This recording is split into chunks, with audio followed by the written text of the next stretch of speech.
আলোচিত ইউটিউবার ও content creator তৌহিদ আফ্রিদির বিয়ের খবর চাউর হলে কেউই তা নিশ্চিত করতে পারছিলেন না। গত বুধবার সারাদিন সামাজিক যোগাযোগ মাধ্যমে আফ্রিদি ও টিকটকার রাইসার বিয়ের সাজের একাধিক স্থিরচিত্র দেখা গেছে।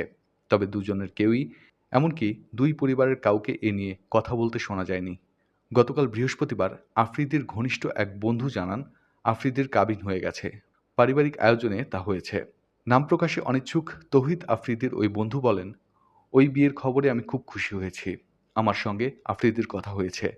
ব্যস্ততার কারণে যেতে পারিনি। তবে আমি আমার বন্ধুকে শুভকামনা জানিয়েছি। বলেছি, তোর জীবনটা সুন্দর হোক, ভালো থাকিস।